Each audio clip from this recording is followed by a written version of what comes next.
A atração a seguir é recomendada para todas as idades.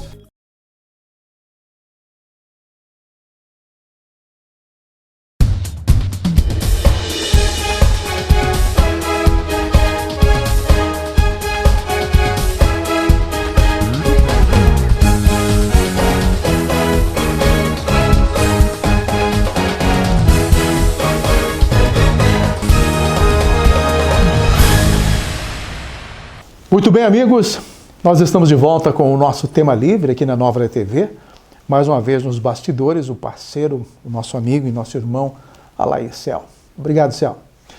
Mas enfim, gente, vocês sabem que o coronavírus praticamente virou as nossas cabeças para baixo, virou o mundo de cabeça para baixo. E nós estamos tentando nos adaptar diante desta pandemia que atinge diretamente a todos, indistintamente. Mas, claro, não vou entrar em detalhes nesse ponto. O que eu quero chamar a atenção é para a peculiaridade do município de Lages. Vocês sabem que o município está numa das regiões mais frias do estado de Santa Catarina e, curiosamente, os números até são favoráveis. Até esse meio de semana, no final de semana, pouco mais de 250 confirmações, de casos oficiais de coronavírus, mas ainda assim, cerca de 190, 180 pessoas já recuperadas. E no total, então, uma média de 90 pessoas, mais ou menos, ainda sendo observadas com relação a essa doença e não estão internadas. Esse é o melhor fator. Essas pessoas estão em domicílio para a recuperação. É uma coisa curiosa. Então não há ninguém internado do município de Lages diante de uma pandemia tão perigosa como se sustenta no mundo inteiro. E aí essa peculiaridade de Lages ganhou até notoriedade nacional. O único município do Brasil com população entre 140 até 200 mil habitantes a não ter nenhum óbito, que é algo também extremamente positivo e tomara a Deus que isso não aconteça. Mas também não há nenhum internado. Isso do município de Lages. Porque diante dessa constatação, outras cidades de Santa Catarina estão enviando pacientes para internação aqui no município de Lages. E esses pacientes não entram no relatório dos internados aqui do município. Por exemplo, há paciente de Balneário Camboriú. Esta semana, a comemoração da alta de um paciente de São Joaquim, que havia muito medo de que ele falecesse e acabou se recuperando. Então, foi dada alta a esse paciente, ao senhor José de São Joaquim, com uma comemoração muito grande, muito som de gaita, outras músicas e tudo mais nessa comemoração da alta do seu José, lá de São Joaquim. Mas, enfim, Lages, diante, então, de todo esse quadro, está numa situação aparente muito boa e nós esperamos que continue assim. Por isso, até algumas deliberações, algumas flexibilizações já aconteceram, o caso dos ônibus, uma abertura maior para o nosso comércio, os restaurantes, o shopping, enfim, as coisas devagarinho estão acontecendo neste novo normal. Apenas para a gente fazer esta rápida abertura. E antes de entrar nos assuntos que eu gostaria mesmo de entrar hoje, eu quero entrar, falando um pouquinho mais de política, umas novidades no campo político, lembrar que Lages tem alguns pontos que até preocupa. Por exemplo, não se falou mais no estacionamento rotativo da cidade de Lages. Parece que o coronavírus encobriu todas essas negociações e não sabemos mais nada sobre o processo de licitação do estacionamento rotativo, como é que está andando isso, porque já havia sido escolhida uma empresa e até agora então não se sabe se o contrato vai ser ou não vai ser assinado. Até um assunto interessante para a gente como jornalista buscar esse tipo de informação e informar a todos. Também muita conversa a respeito da licitação da Festa Nacional do Pinhão, que era para ter acontecido este ano e não aconteceu, e a licitação também foi arquivada, um novo processo será aberto. E isso obviamente não se fala muito, porque está em banho-maria, Afinal de contas, teremos uma eleição municipal neste próximo mês de novembro, provavelmente, vou falar sobre isso depois, e de que esta licitação da festa provavelmente vai ficar para a próxima gestão, seja de quem for o prefeito que terá que se preocupar com a Festa Nacional do Pinhão do ano de 2021. E também não se falou mais sobre as dívidas do Lages Previ. Antes de toda essa pandemia, o prefeito Antônio Seron ressaltava muito que precisava haver uma discussão muito grande a respeito desse assunto antes que encerrasse o seu mandato, porque ele não queria deixar para o próximo gestor, né, todo esse problema, porque o acúmulo mensal das dívidas do Lages Previ é bastante grande e há uma preocupação também em torno disso. É um assunto que parece que o coronavírus também acabou absorvendo, né? E não se falou mais nada a respeito disso. Mas vamos aqui à nossa listinha, basicamente. No campo das fake news, hoje ganhou uma proporção cada vez mais abrangente. E nós, como jornalistas, debatemos muito esse assunto da fake news em todas as nossas aulas e tudo mais, e há uma preocupação, obviamente, e todos querem que haja uma regulamentação que tente conter, pelo menos em parte, a propagação das fake news. Agora chama a atenção, por exemplo, a instalação de uma comissão parlamentar mista das fake news, né? Comissão parlamentar mista de inquérito para apurar as fake news no Brasil. O curioso em tudo isso, e que aí a gente vê que há um envolvimento político, que é o que mais interessa hoje no Brasil, é o envolvimento político, tudo é politizado.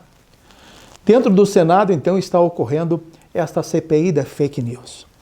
E vejam bem para que lado e para que direção, ou no lado ou direção, estas investigações tomaram.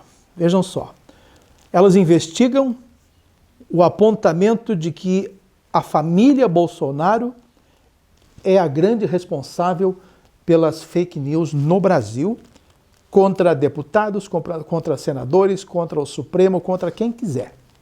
Veja só, a definição é de que a família Bolsonaro é a grande responsável. E aí denominaram que a família Bolsonaro criou o tal de gabinete do ódio. Veja se tem cabimentos. Mas você vai ver os componentes da CPI, são todos eles de esquerda ou contrários, obviamente, ao governo de Bolsonaro. Gente, isso aí, obviamente, é todo um interesse político para desestabilizar o governo de Jair Bolsonaro. E a gente fica extremamente preocupado porque não há um ponto de relevância com relação à sociedade, com relação ao povo brasileiro. Há sim uma relevância de interesse de poder tão grande hoje em Brasília, não em Brasília só, mas em todos os recantos desse país, as pessoas só querem saber do poder. Né? Com relação à necessidade da população é o que menos interessa. Então veja se tem cabimento a questão da CPI trabalhar as fake news apontando unicamente a família do presidente como as responsáveis pelas fake news do Brasil inteiro. Gente, nas escolas, lá no banco escolar, na nossa universidade, nós debatemos esse assunto e nós sabemos que a origem da fake news é muito difícil de saber onde ela está instalada. Pode vir de qualquer canto do mundo, minha gente. Lá da China, lá da Europa, lá dos Estados Unidos, da Rússia, seja de onde for. Lá pode ter um hackerzinho, lá num cantinho da União Soviética, né, da Rússia, que pode estar fazendo a fake news. E nós não sabemos. Mas daí o Congresso, o poderoso Congresso, descobriu, né, que a origem das fake news no Brasil vem da família Bolsonaro. Conversa para boi dormir, obviamente, e a população não acredita mais em tantas fantasias políticas que acontecem nesse sentido. E aí a gente vê alguns absurdos também acometidos pelos nossos grandes juízes, nossos grandes magistrados dos Supremos, mandando investigar pessoas que têm ligação com Jair Bolsonaro. Vejam bem o que aconteceu com o próprio Luciano Hang, da Havan. Mandaram fazer busca e apreensão na casa do homem, né? Apreenderam lá computadores, o celular dele, como se ele fosse um dos investidores da propagação das fake news no Brasil. Como é que você vai descobrir que uma pessoa investe dinheiro para propagar a fake news? Não há condições, eu acho que no mundo inteiro, para você comprovar que o fulano de tal botou dinheiro e pagou tal pessoa para fazer fake news. E Luciano Hang, você sabe que é um patriota de carteirinha, vive de verde e amarelo, né?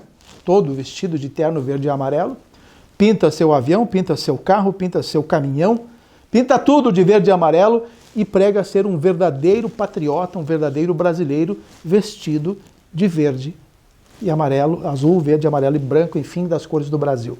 Extremamente patriota. E por isso o homem acabou sendo perseguido. E são por essas razões que a gente vê nesses manifestos, inclusive nesses manifestos recentes, a queima da bandeira brasileira, que é uma das maiores ofensas para as pessoas de bem nesse Brasil, é ver a bandeira brasileira sendo queimada. Quanto a isso, não existe nada de errado na visão dos nossos grandes e superiores defensores da justiça. Agora, a tal de Sarah Winter, que acabou sendo presa, também é uma ativista pró-Bolsonaro, acabou, de certa forma, falando o que não devia, disse que era para o ministro se cuidar e outras coisas, que não ia dar paz e que ia tornar a vida dele um inferno e tudo mais. Quer dizer, expressões que no entendimento do Supremo são extremamente radicais e por isso prenderam a moça. No passado, a gente não via somente as pessoas falando coisas dos políticos e dos agentes dos tribunais. Eles agiam basicamente nesse sentido, quebrando patrimônio público, patrimônio privado, invadindo propriedades rurais, queimando todo o maquinário, matando os animais, queimando toda a produção. Quer dizer, crimes hediondos se praticavam contra a sociedade no passado, e isso não é um passado longo, não, é coisa recente, de 5, 6, 7, 8 anos atrás, que se via tudo isso, e praticamente nada foi feito para coibir tantas coisas nesse sentido. Hoje, uma pessoa se expressa um pouquinho exaltada, tu está presa. E eu estava acompanhando, inclusive, o vídeo em que ela ameaça o ministro. Ela diz que não vai parar, que não vai se calar de jeito nenhum diante desta usurpação do poder que a gente está vendo. Pois os ministros realmente defendem não, eles acabam interferindo em todos os poderes. Se os deputados federais não conseguem votar alguma coisa, eles dão um canetaço e dizem, vocês votem dessa maneira. O presidente quer nomear alguém, eles acabam dando um canetaço. Não, presidente, você não vai nomear porque nós não deixamos. E assim por diante. Há uma interferência dos poderes que a gente não sabe no que vai dar nesse Brasil. Mas, só para encerrar, a gente sabe que o objetivo é uma coisa só. Desestabilizar o governo brasileiro, desestabilizar o presidente Jair Bolsonaro e trocar o poder ou indicar uma outra pessoa para que assuma a presidência com novas eleições, entre outras coisas. O trabalho está sendo feito só para isso, mas só não aconteceu ainda porque há muita gente da população brasileira apoiando o presidente Jair Bolsonaro e por isso é que essas coisas ainda não aconteceram no país. Mas vamos deixar de lado, logo depois do intervalo comercial tem alguns assuntos locais para trazer a vocês. A gente já volta então em 2 minutos.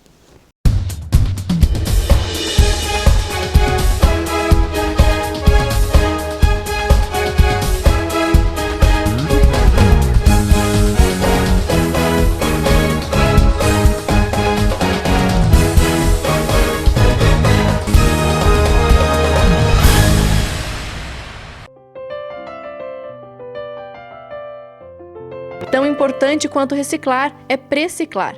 Fale com outras pessoas da importância de se evitar o consumo excessivo de produtos.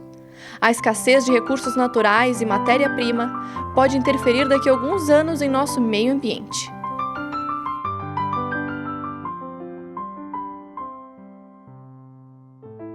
Mensagem Transul, o seu transporte de todos os dias.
Muito bem, estamos de volta com a segunda parte do nosso tema livre. Eu quero só dar uma pinceladinha a respeito da CPI dos respiradores que acontece na Assembleia Legislativa. A Márcia Poli, que é a superintendente de compras lá da Secretaria da Saúde, foi basicamente a mais indicada pelos depoentes pela culpa da compra desses respiradores, tanto da compra e do pagamento antecipado. A gente fica imaginando como é que uma pessoa de terceiro escalão tem tanto poder assim. Ela sempre disse que só poderia liberar casos até 5 milhões. Agora 33 milhões é dinheiro para Dedéu. Mas de qualquer maneira, eu acho até que esta CPI, ela não está trazendo assim tantas informações como nós desejávamos. Também é um fator político que tem a sua relevância. A polícia sabe até muito mais, até porque nesses depoimentos não citam o Douglas Borba, mas é o único cara que está preso, gente. 2 mandados de segurança para tentar relaxar a prisão de Douglas Borba foram feitos e os 2 foram negados. Então, o que a CPI não sabe e que a polícia tem de material para manter o cara preso e dentro da CPI os funcionários não acusam Douglas Borba? A impressão é que se acusarem Douglas Borba, pode chegar em outro ponto estas acusações, ou seja, dá a impressão que há proteção a respeito de alguns nomes nesta CPI. Portanto, eu não relevo tanto o que dizem os depoentes na CPI, porque eu sei que a polícia realmente sabe muito mais, até porque Douglas Borba não tem a prisão relaxada. E o que ela sabe? Obviamente, não vai abrir tão cedo para que a gente possa saber. Sobre as eleições 2020, a notícia desta semana é de que houve uma deliberação de que elas vão acontecer ainda dentro deste ano de 2020. Vão ser prorrogadas, é bem verdade, não vão mais acontecer a partir de 4 de outubro. Então houve uma deliberação virtual entre todos os representantes interessados nas eleições, porque isso também envolve muito e muito dinheiro, você sabe disso. Mas não é só a questão do dinheiro, até porque já havia uma previsão constitucional das eleições acontecerem este ano, mas elas devem acontecer de 15 de novembro a 20 de dezembro. Nesse interim, existe uma proposição de que aconteçam no primeiro turno, dia 15 de novembro, e no dia 29 de novembro, então, o segundo turno. Vai precisar também, nessa questão, essa deliberação final e oficial, de uma posição do Congresso, dos deputados. Deverão deliberar, então, tanto no Congresso como no Senado, para que aprovem as eleições no dia 15 de novembro, em segundo turno, dia 29 de novembro. Ou seja, essa mudança tem que passar pelo Congresso. Então depende da aprovação. Uma curiosidade para todos os amigos que nos assistem em qualquer ponto do Estado, a Câmara de Vereadores de Lages, na semana que passou, aprovou um projeto extremamente curioso. Né? Primeiro, tentaram fazer com que houvesse a diminuição dos salários. Obviamente, nenhum vereador aceitou. Mas eles toparam, então, manter os mesmos valores dos salários para a próxima gestão. E olha que não é pouco também esse valor atual. No valor bruto está em torno de R$ 9.200 o salário do vereador, o do presidente da casa é R$ 13.800.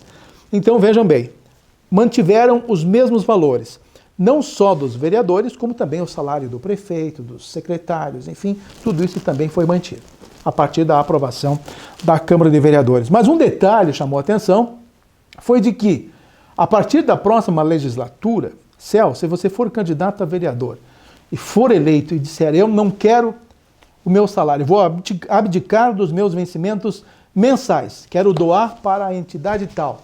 Então, os seus R$ 9.200 vão ser doados para essa entidade e você não recebe os proventos. Então, na forma da lei, você pode agora abdicar dos seus vencimentos total ou parcialmente. A partir de agora vai ser assim. Então, aqueles pregadores, aqueles moralistas que gostam muito de trabalhar isso tudo e que sabiam que, diante da Constituição Municipal, mesmo que dissessem que abrir mão dos salários não poderiam, né, porque depois, quando estão lá no poder, se elegem, né, caso eleito, eles não abrem mão nunca dos seus salários. Agora, então, vão ter que pensar 2 vezes antes de falar a bobagem que eles gostam de dizer, que não vão querer os seus salários. Então pode trabalhar de graça, meu amigo. Pode ser candidato, dizer, eu quero ser vereador e vou trabalhar de graça. Não vou receber. E todo mês, então, você comprova que não recebeu o teu salário. Mas tá bom. Essa é uma novidade a partir da próxima gestão que nós estamos imaginando que vai acontecer nas próximas eleições. Um pouquinho sobre a nossa política local.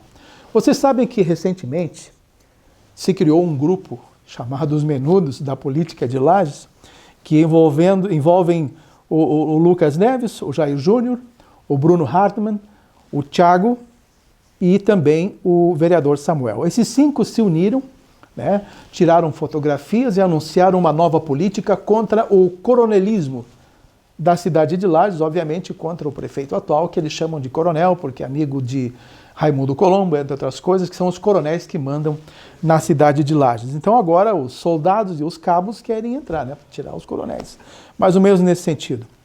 Mas esse grupo, basicamente, não se ouve mais falar dele. Está basicamente dissolvido, não há hoje mais nenhum trabalho de continuidade, foi só no primeiro momento em que eles apareceram em fotografias e falaram em criação. O primeiro deles a sair deste grupo foi o Samuel Ramos, que vai buscar um projeto próprio, não se sabe o que ele pretende, se vai ser novamente candidato a vereador, à reeleição, provavelmente deva, porque ele está diretamente nas mídias sociais, sempre fazendo alguma coisa nesse sentido, né? E os demais também já estão basicamente separados, não há mais aquela união inicial, tanto que se falava que Lucas Neves é o pré-candidato do grupo, e os 5 iriam apoiar a candidatura dele. Ele continua, então, com essa ideia de ser pré-candidato ao governo. Hoje ele é aliado do governo de Carlos Moisés, que está muito manchado diante das questões dos respiradores em Santa Catarina. E Lucas vem sofrendo, obviamente, todas essas questões políticas negativas.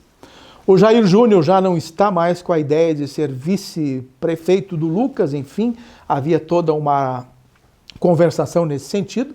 Então a gente não sabe mais como esses meninos, eles não contam para a sociedade, né, que estão separados, eles não contam que não estão mais tendo aquele entendimento inicial e que estão todos, cada um para o seu cantinho, né? E obviamente daqui a pouco a gente vai ter que expor isso tudo e eu vou buscar mais informações e quero trazer à tona então toda essa situação. Eu inclusive fiz um convite ao vereador Lucas Neves para que ele viesse conversar conosco aqui no nosso programa. Ele declinou do convite, dizendo que não era momento de falar de política em função do coronavírus. Ou seja, o coronavírus eu acho que bagunçou a cabeça de todo mundo, né? Os políticos hoje, qualquer coisinha é o coronavírus que não deu, é o coronavírus que redita as regras e a gente fica então em função do tal de coronavírus. Mas a gente sabe que eles estão trabalhando nos bastidores, tentando fortalecer os seus projetos políticos futuros e com essa determinação das eleições acontecerem em novembro, obviamente também eles estão se rearticulando para tomarem as suas campanhas ou retomarem suas campanhas. Daqui a pouquinho, então, serão oficialmente os candidatos e nós ficaremos sabendo, então, quais serão todos os candidatos à prefeitura aqui da cidade de Lages. Nós temos nomes, então, como o do Lucas Neves. Parece-me que o próprio Jair Júnior agora não será vice mais de ninguém e será também candidato ou pré-candidato a prefeito, então houve essa ruptura no grupo dos menus, né? O Samuel talvez também se atente a essa possibilidade, e aí vem de lá o Seron, da atual prefeitura, que provavelmente vá à reeleição, porque o PSD não tem outro nome para colocar a não ser ele mesmo, Seron, eu imagino assim, a não ser que coloque qualquer um, e qualquer um é jogar fora talvez a possibilidade de continuar no governo. Ainda outros nomes como o Dilmar Monarim, e agora também mais recentemente o nome de Cláudio Bianchini, sendo como pré-candidato a prefeito na cidade de Lages. E outros que falaram que também serão candidatos, o caso de Liso Marinho, vereador e outras coisas. A verdade é que nós teremos algumas surpresas no campo político da cidade de Lages. Tem a Carmen Zanotto, também que é pré-candidata à prefeitura de Lages e que deverá deixar então o belo trabalho que ela faz no Congresso para ser candidata a prefeito. Obviamente, se ela perder as eleições, ela volta para o Congresso e ela está numa boa, na dianteira, digamos assim, de todos os demais candidatos, né? Mas é basicamente essa a ideia, e eu quero trazer mais informações a respeito dos menudos, o que cada um deles vai fazer no próximo pleito. Tá bom, gente? Assim a gente encerra o nosso tema livre, teria outros assuntos para trazer a vocês, mas a gente não tem mais tempo, o Céu já está dizendo ali que temos que encerrar, e assim a gente vai fazer, tá bom? Na próxima semana, se Deus quiser, estaremos de volta com mais um tema livre. Até lá!